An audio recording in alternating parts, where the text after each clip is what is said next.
I'm finding that my anxiety is much lower, that my mind is clear when I understand that what I'm going through is normal or that this is expected. Welcome to Life Unleashed, the podcast all about creating the best life for you and your furry best friend. If you're a dog mom on the go, juggling life, work, and the endless joys of being a dog parent, then you're in the right place. I'm Dani. And I'm Nick. And together with the incredible dog mom community from Tails Up Pup, we're here to share advice, stories, and the obsession we have over the love for our dogs. Get ready to laugh, learn, and lean on each other because life with your dog just got even more awesome. Welcome back to the Life Unleashed podcast, and I cannot believe that we are officially through the second trimester.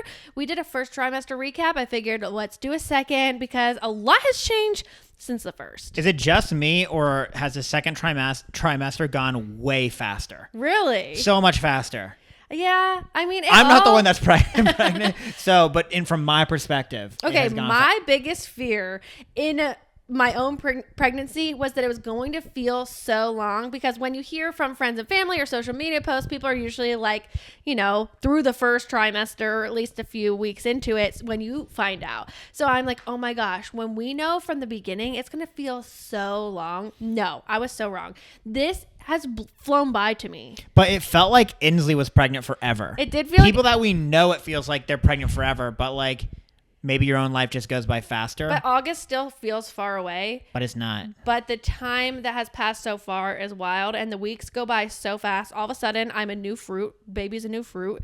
Every week. I'll do a 30-second elevator pitch on the first trimester. It was pretty awful for me, but I know it could have been worse. I wasn't like literally dying, but I was nauseous all day, every day. I had no energy. I was going to bed at 7 o'clock at night, and people told me you're going to wake up after the first trimester and feel different. And I was like, there is no way. There's no way. But you didn't. It wasn't overnight. I woke up the next morning and I said, dang, I was right. I still feel like crap. But it was week about 18 where I actually woke up and felt a drastic difference. It got a little bit better for you, I feel like, each week after the first. It was like a little better. You did not wake up overnight and be like, I'm better. I did not wake up overnight. I would never tell someone I felt that way because that wasn't true for me. But I feel like a significant change was 18 weeks. And then by 21, I was completely different. Yeah, from 18 to 21, it just got better and better and better for you, it seemed like. The main reason I wanted to film this podcast episode is because I personally have been enjoying hearing other people's experiences, because there's so much unknown. We don't know what to expect. I don't know what's normal. And so I've been following a bunch of girls who are pregnant. Some of them are starting to have their babies now. So it's really interesting to me to learn the whole process, because I don't know anything. And so I'm finding that my anxiety is much lower, that my mind is clear when I understand that what I'm going through is normal, or that this is expected. I mean, every time the doctor just says like, yeah, that's normal, like to literally everything. And I'm like, but is it? So knowing firsthand from like other women, I just feel like that's really comforting. So if this does that for you, then that would be nice. Yeah, like shared common experience, and then whole knowledge is power. It seems like it's really been helping you. Yeah. And if you ever want to talk about it personally, you can always send me a DM, because I have been enjoying that. I posted, okay, we're probably going to get into this, but I posted something sad that I was going through, and so many other girls said they went through it, and they encouraged me that it gets better. So that was very exciting to have other people encouraging me. Yes, you guys got to all stick together, because I mean, it's so hard. I just watching from the outside, I am not even experiencing it, and I'm just seeing like, oh my gosh, like doing this alone would be so difficult. Yeah. Okay, so the sad thing was that we went to our appointment and we were told that my cervix and my placenta are too close together. It's not placenta previa. It is, I don't even know if it has a name, but anterior placenta. No, that's different. Oh. I also have an anterior placenta. Oh, you're right. Okay, yes. Which means that my placenta is in between me and the baby, which makes it is also very close to your cervix. Yes. Two different things going on with my placenta, but that the cervix being too close to the placenta means that I could need a C-section if it doesn't move. And I'm obviously going to do whatever is best for us and the baby, but it just was sad to hear that because that's not what I wanted.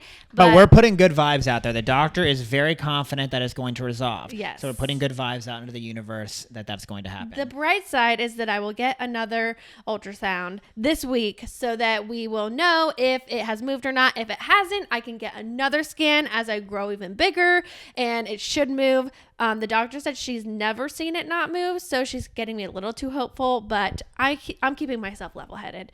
But also, the anterior placenta being between me and the baby means that I wasn't feeling baby move for a very long time. It was 24 weeks before we felt the baby move. But now you're feeling baby move. I am, and it's getting stronger and stronger. Like so every day. It's crazy, and I'm feeling it more often, and Nick can feel it through my stomach now. It is literally so cool, so crazy.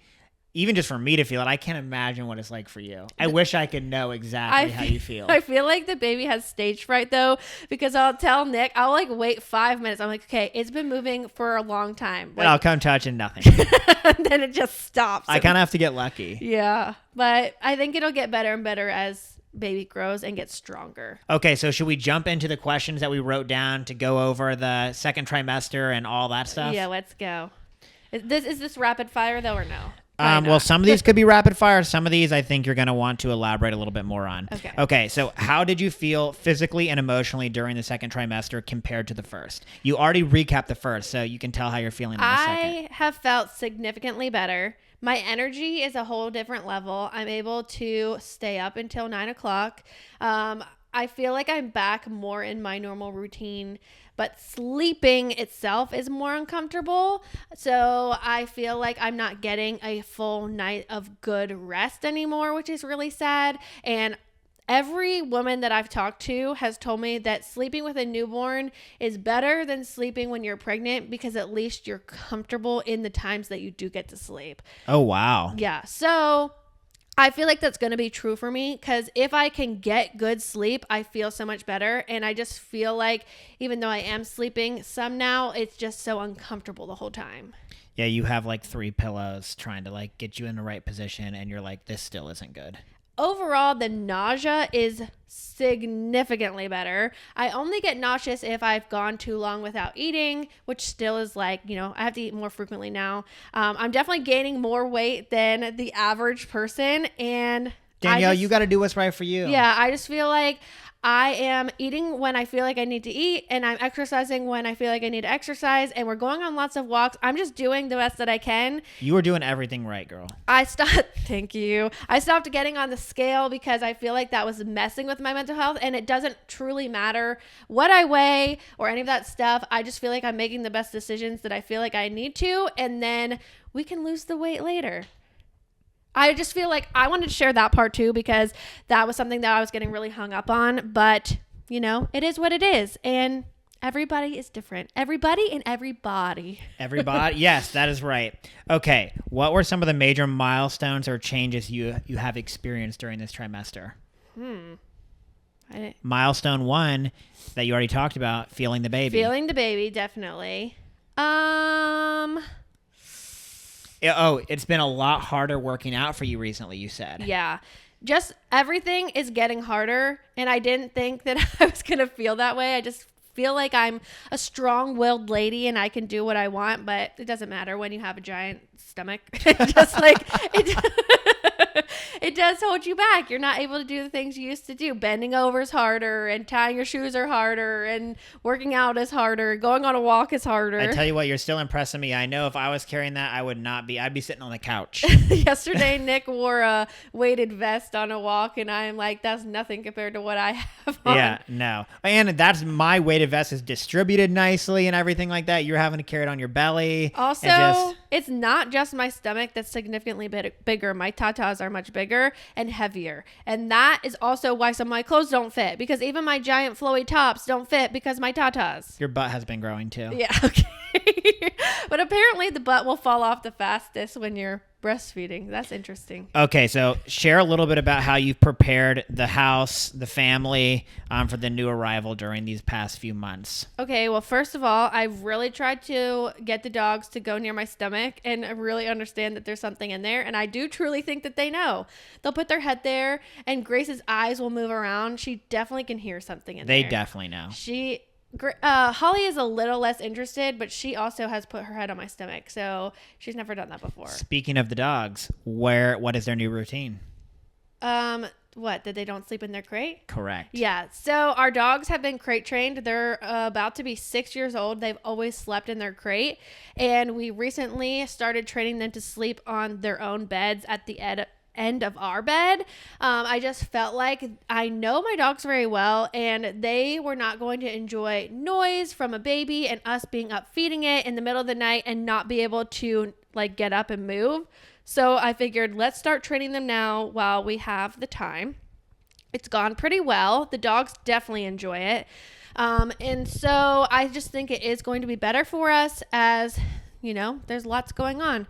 So that is a big change for them, and they're enjoying their big girl life right now. We have started reading to the baby. We have started reading books, not every night, but a few times a week we'll read a book, and apparently the baby can hear. So we thought that was fun, and we're getting our knowledge on children's books back because we haven't read them in quite some time. The nursery is coming together. Nursery is coming together. This week we are painting, so that's very fun to feel like it's all going to come together and everything will have a place.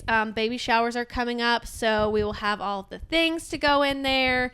And yeah, I feel like that is like house-wise, it's just crazy. Like, we're gonna have to build a lot of things and like get things together, but we don't want to do it yet and have like things all over the house that don't need to be here yet. Well, some of the stuff that I know that we put on the registry is like we're not going to even be using for a while. Yeah, like a high chair, like we are just gonna like store right now, but we're gonna have to build the bassinet and get that ready for day one. Okay, next question. What type of prenatal care have you been receiving, doing in the second trimester, and how have your appointments been going? Okay, overall, I have had a great experience. I know some people do not, so I am very grateful that we have liked everyone we have met at our practice. So the practice that we go to has doctors and midwives, and so it is most likely that a midwife will deliver our baby. So that I didn't really understand about that. I still don't really understand about that, but apparently that is what's going on. And so we have enjoyed every person we've met and every care that we have gotten. Everyone takes our questions seriously, and I feel like they truly care about us there. So that's been nice. And I feel like as first-time parents, like, we can be very annoying with the amount of questions that we ask. So the fact that they've been, no question is stupid, and they've been answering all of them, it's been really great. I think the most surprising thing is that there's not actually answers to a lot of questions. For example, like, can I eat lunch meat? It's like, well, you can and cannot do whatever you want, but there actually isn't enough research on a lot of these things because they don't put pregnant people in risky situations that could be harmful. So they just don't know the answer. So if they don't know the answer, they tell you not to do it. But lunch meat, I feel like a lot of people say is an outdated one because I don't know. I guess I just know a lot of our friends who were pregnant chose to eat lunch meat. And I'll choose to eat it, but I heat it up. So I'll make a panini instead of eating like cold cuts, cold lunch meat. So, what was the other part of the question? Oh yeah, my prenatal care. So I take my prenatal vitamins. My doctor actually has me taking an aspirin every day, and that is to hopefully eliminate the risk of preeclampsia. So, I had never known. I don't know if that's the thing people do or not, but that's something that we are doing. And you've been just, in general, I would say, this isn't like a supplement, but you've been trying to eat pretty dang healthy overall. Yeah, besides the little sweets that we have at night, you've been eating very healthy. Thank you. I'm glad you noticed. Yeah.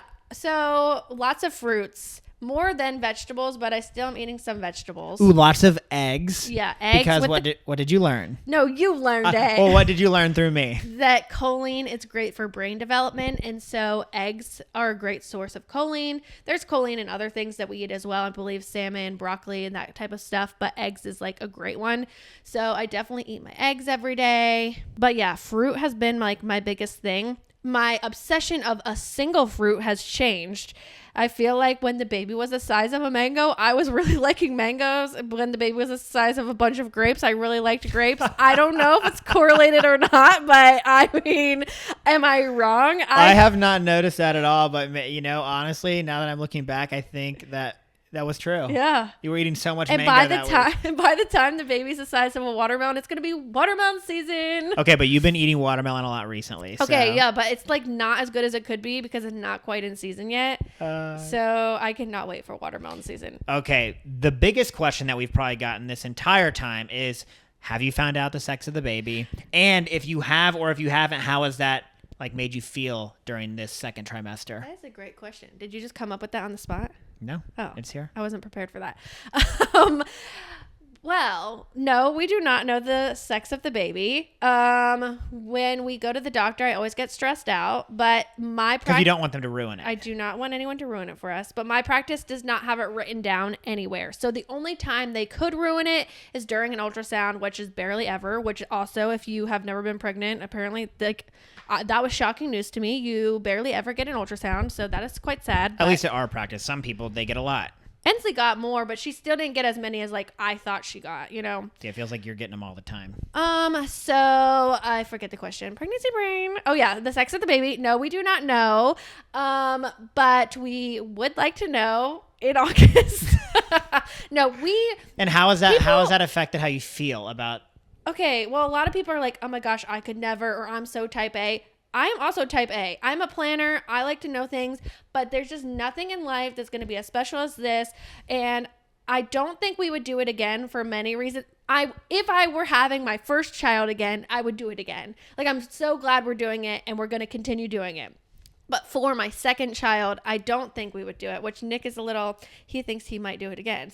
Honestly, let's just get through the first and see how we're feeling. Okay, well, here's the thing. The saddest thing is that compared to my friends who are pregnant right now at the same time as me and hearing their experience, they are a little bit more connected to their baby because they can say he or she. They might even have a name picked out where I'm just calling it or baby. Yeah. And so I do feel connected to my baby. It's so cool I'm growing it. All of those things are still connecting us.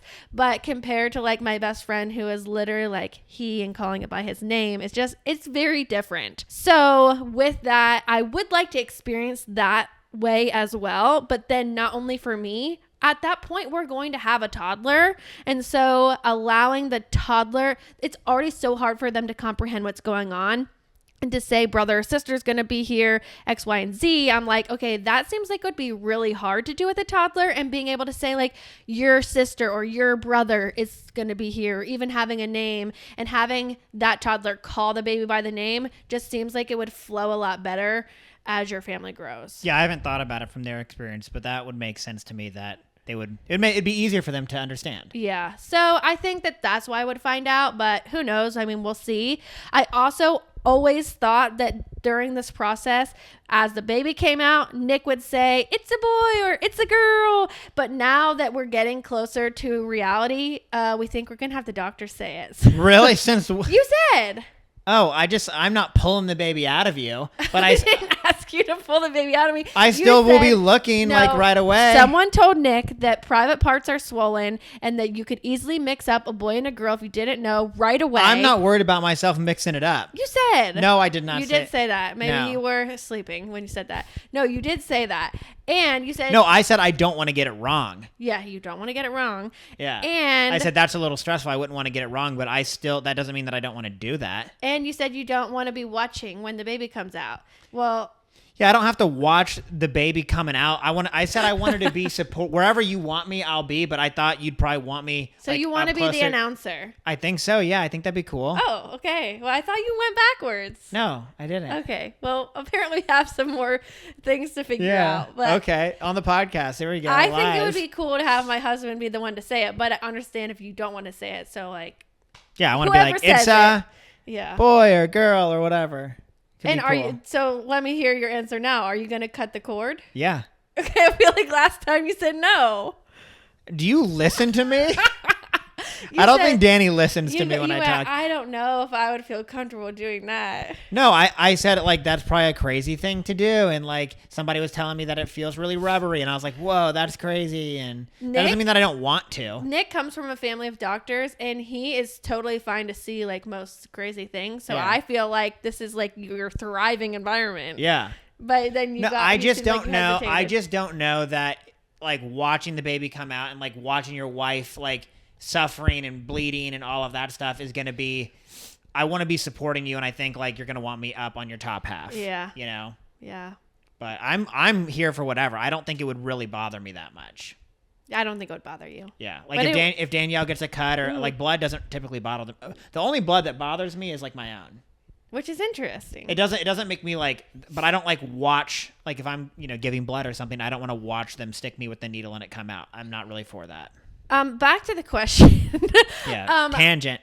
I was just going to say that the hardest thing about it is the pressure from other people and like them wanting to know and them bothering us about wanting to know, and then also about naming the child, because for us, we are choosing not to name the baby until we see the baby and know if it's a boy or girl. And we just feel like when we see it, we'll know. And so I feel like people constantly say, like, what name are you picking? What name are you picking? Like, we don't know. And so, like, that's sometimes stressful because it feels like we should know. And it's just like, we don't. Okay, how have you managed any of your pregnancy-related challenges or symptoms that you've had aroused during this second trimester? You take it out on your husband. I feel like I said watching other people's videos that I can relate to and knowing that what I'm going through is normal, and then having all these questions where I don't know anything. Like, we've sat down and watched YouTube videos and like done research on what it's going to be like. What is labor truly going to be like? Do we want an epidural? Are we going to use a midwife or a doctor? Like, all these things that we had to decide, like truly educating ourselves on what that's going to be.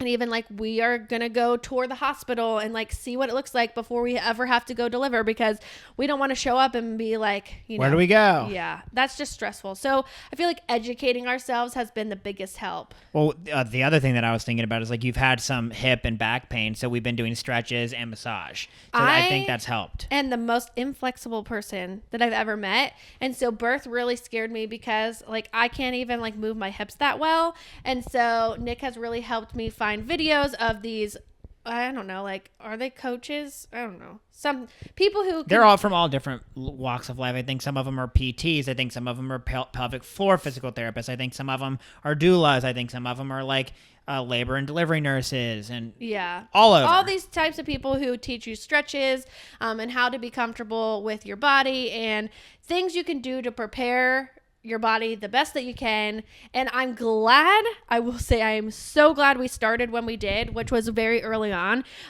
For example, like doing squats, being able to hold a squat down low for a while. We started that at like 12 weeks, I feel early like, on. or earlier. And at first I'm like, of course I can do this. Like, I work out and my body's used to doing this. This is kind of stupid to me. But now I'm so glad that I did it when I did it, because now it's making it easier as it is harder. Okay, what advice would you give to another expectant parent navigating their second trimester? Definitely do your research and educate yourself, but also be careful who you're learning from, because there's so much out there and it's all going to contradict itself, and you just have to pick what's best for you, your family, and like what you believe.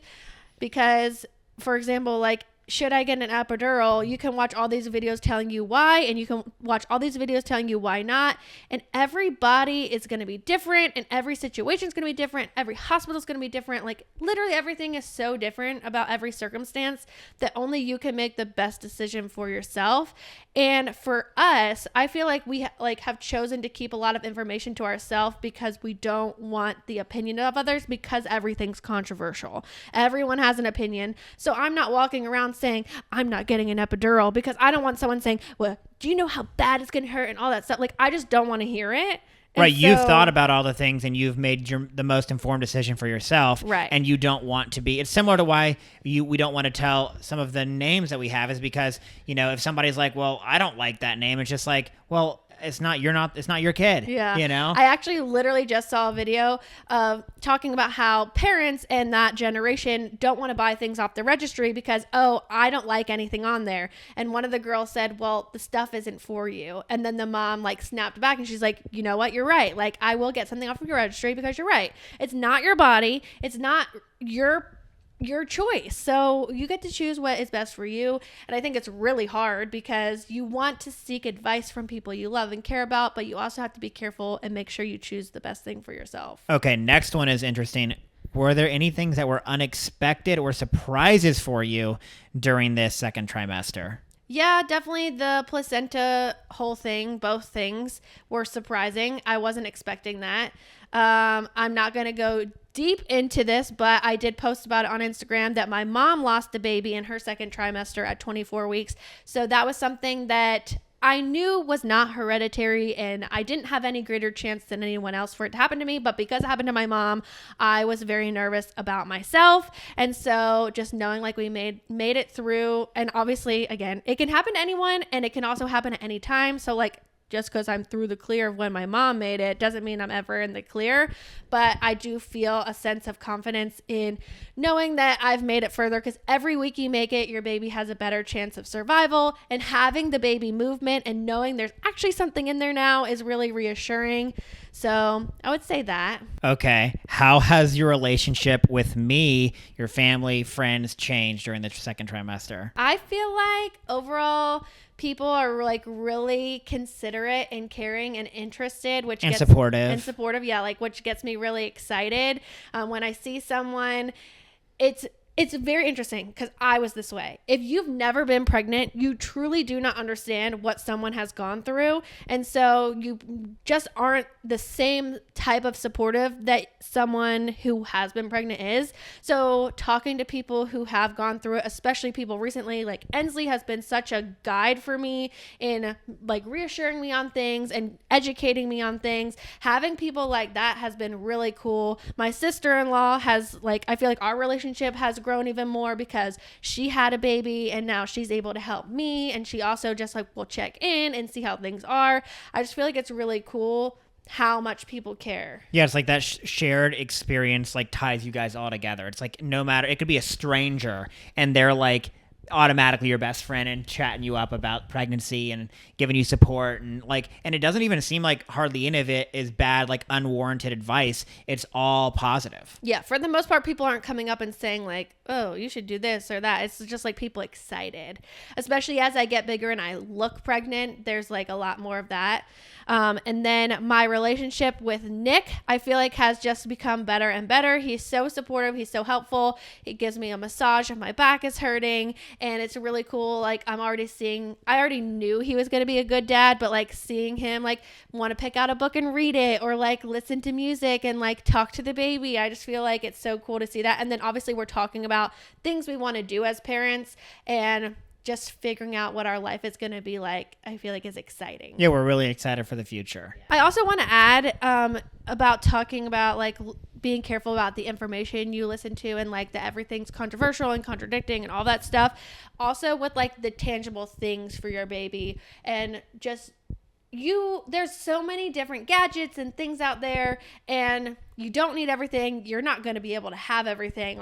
There's literally so much, but just figuring out the things that are most important to you and why you think you need them, doing research on that and figuring it out. Even the spectrum of baby monitors, there's $20 ones and there's $500 ones, and which features would you utilize and what do you need, and just making sure that you aren't going crazy on the things, because it can really add up and cost a lot of money. And you got to remember, you're about to have a child. Once they're here, they will also cost a lot of money. Yeah, it just the amount of stuff is overwhelming in general. It's crazy. And it takes up space in your house. Space, money, all the things. Yeah. Okay, last question. What are you most looking forward to? What are your hopes for the third trimester? Honestly, everyone says it gets worse, so I'm not really looking forward to being really big and having it's already getting harder to move. So just right now we're really enjoying like going on long walks, and I think that is going to dwindle down because walking will be much harder for me and it will be hot out and all of those things. So I'm not looking forward to that part, but I am looking forward to the baby growing, and every week we like figuring out like what it's developing and like learning from the app, all of those things, and being able to feel more movements and setting up all of the fun things like the bassinet and the stroller and those types of things. Like that'll be fun. And the baby showers. Yeah. And yeah, I feel like we're coming down on the final crunch time, which is crazy. And then I think obviously you're getting excited for baby. Third trimester is the last one, so getting excited for baby to be here. And what is wild is that this whole time you go through August 11th, August 11th, August 11th, and it's like no one actually knows when the baby's coming. Like most people, or I wouldn't say most people, but a lot of first-time moms end up going to their due date or even a little after. But we know plenty of people who delivered 2 weeks early on their first baby. So it's like, oh my gosh, I didn't even think about having a July baby. And it could be 2 weeks early or a week late. I mean, it's like a 3-week spectrum, and that could be totally normal. Which is wild. Like, who knows when this baby will come? Like, what? Scary. August 11th actually means nothing, but in my head it's like that's their birthday. It will I think the baby's going to come late. That's my prediction, but you've said that from literally who knows. Yeah, I don't know. There's no way to know. But this has been such an exciting thing, and you've handled it like an absolute champ. I'm so impressed. Thanks. I couldn't do it, and you just are amazing. It is crazy that God chose women to do this and not men. Men could not do this. No, I don't think you could. I'm grateful to have a supportive husband. If you are a woman, find yourself a man who is supportive and helpful in life, because that will show how they're going to be in parenting. And men, we don't have to carry the baby. We aren't having to do hardly any of the hard work. So the least you can do is be supportive, help out, do the little things. Yes. That's the least that we can do. So thank you guys for listening. And we'll see you guys. Wait, we're going to have to do a third trimester recap too. The baby will be here. Yeah. That's okay. crazy. Bye. Bye.